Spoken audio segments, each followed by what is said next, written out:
Okay, with that, I came to the last talk of the topic, this IC. So, last topic will be covered by Dr. Soumen Mondal. Unfortunately, he is not here available due to some family engagement. So, I'll be playing his video. This is sound. Very good afternoon. An intraocular foreign body, when located near the macula, has a high possibility of macular damage during removal, and in some cases, the removal of the foreign body may cause greater A very good afternoon. An intraocular foreign body, when located near the macula, has a high possibility of macular damage during removal, and in some cases, the removal of the foreign body may cause greater retinal damage due to excessive fibrosis after surgery or due to retinal traction.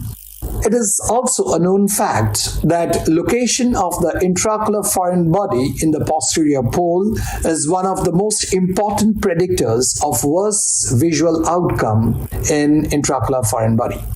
Now, ideally, the removal is done at the time of repair of the entry site or soon afterwards, because an inflammation that is caused by the foreign body rapidly causes a fibrous capsule all around it, which makes delayed surgical removal difficult. Now, the timing of intervention is primarily determined by the risk of endophthalmitis. The wound, however, should be closed as soon as possible.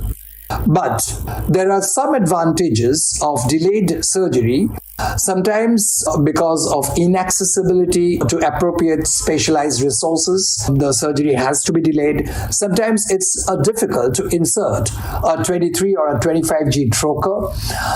A sealed or repaired globe actually allows for better insertion of a trocar cannula, and there is a decreased risk of uncontrollable hemorrhage. And often there is a high rate of separation of posterior vitreous, which makes complete removal of the vitreous easier.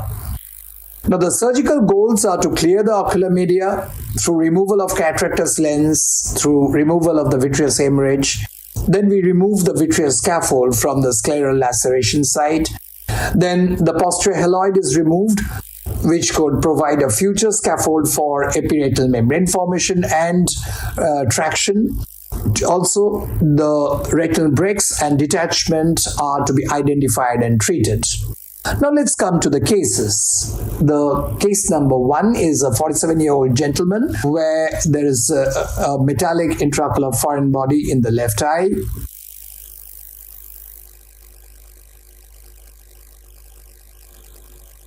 And vitrectomy is done.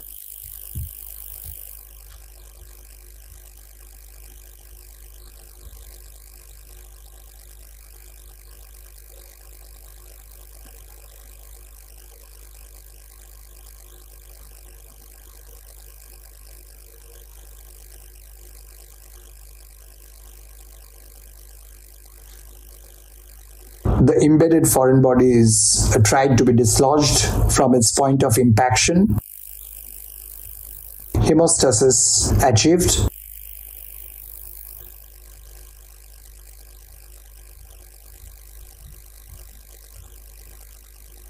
The foreign body is brought above by a magnet and a forceps.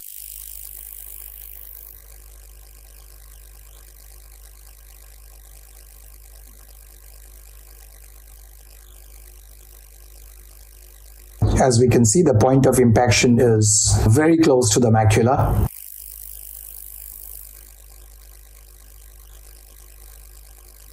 Fluid air exchange was done. Retina.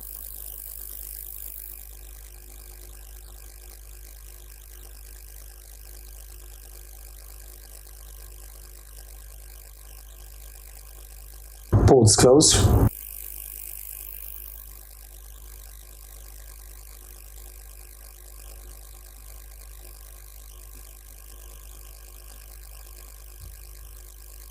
And this was how the retina looked like in the postoperative period. As we can see, there's a significant amount of fibrosis with scarring.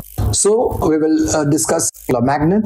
Dislodging an impacted foreign body can be tricky, and utmost care is to be taken to save the macula as much as possible. For a non-magnetic intraocular foreign body, a proper forceps can be used. These are some examples of the intraocular foreign body forceps. The one on the left hand side is the claw that had been designed by Dr. Bapai, and on the left hand side we can see the various intraocular magnets. Now, following the foreign body removal, a thorough peripheral vitrectomy is performed, and in case of an associated retinal detachment, a complete vitrectomy is to be done. The retinal tears, retinal detachments are to be treated, taken care of, and tap on it is either with gas or silicone oil. If there's concomitant cataract, a cataract surgery with primary IOL insertion is done. And if the foreign body removal is planned through a limbal incision, then patient is left aphakic for the time being. Now let's come to the second case. This is also a 46-year-old gentleman with a history of glass projectile in a glass blast injury, and we can see the glass foreign body in the left eye. Again, a huge amount of hemorrhage. Retina is found to be incarcerated at the point of insertion. So the surgeon is trying to disengage the retina. As we can see, there is associated retinal detachment inferiorly.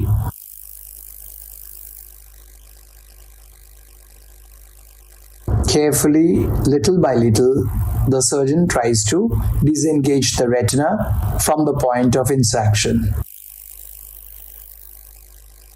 Hemostasis achieved through endocautery.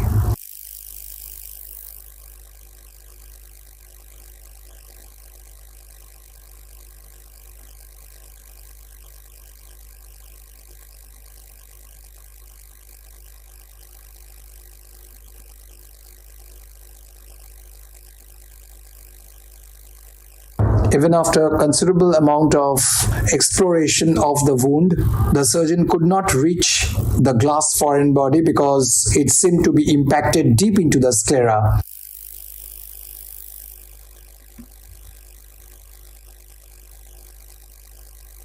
Further digging would have caused more harm. So the surgeon decided to lift the foreign body as such.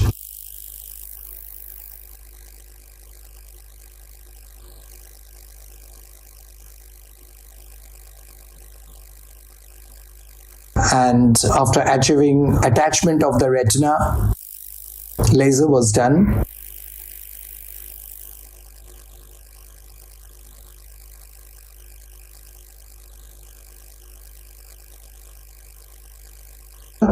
Case 3 is a 35-year-old gentleman where the CT scan shows a metallic intraocular foreign body.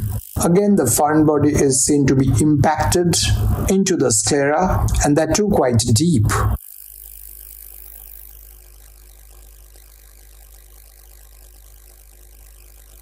Even after a considerable amount of nudging, it turned out to be quite difficult to dislodge the foreign body from the point of impaction.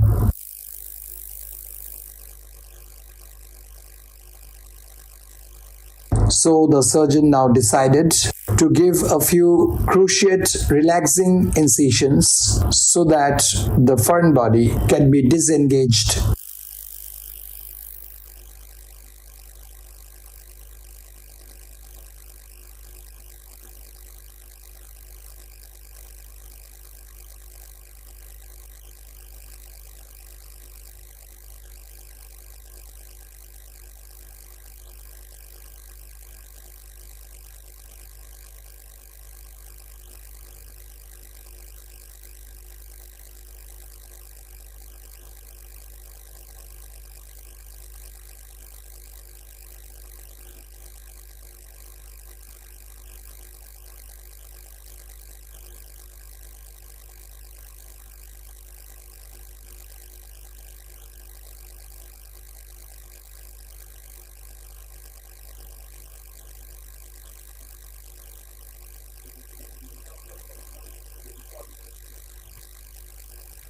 Like in this case, it was totally impacted in the retroorbital space, And he could do so at last. There was no more option was left because I cannot lift the eye with open. It turned out to be quite huge. This lot of difficulties with surgery, lot of hiccups. The limbal incision was broadened, and with the help of a magnet turning the foreign body along the long axis, finally it was out of the eye.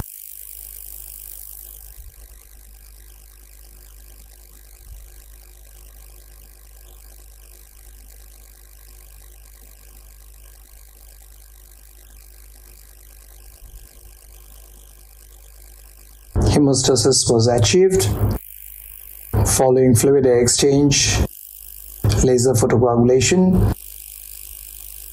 Silicone oil was injected, and after a gludival implantation after 5 months and after silicone oil removal, the visual recovery was quite extraordinary. So now with a high brightness xenon light source, use of chandelier light source, and use of wide angle indirect ophthalmoscope viewing system, the management of intraocular foreign bodies have become a little easier than what it was before, and it now improves the ability to save as much of the macula as possible in quite a hopeless situation. Thank you.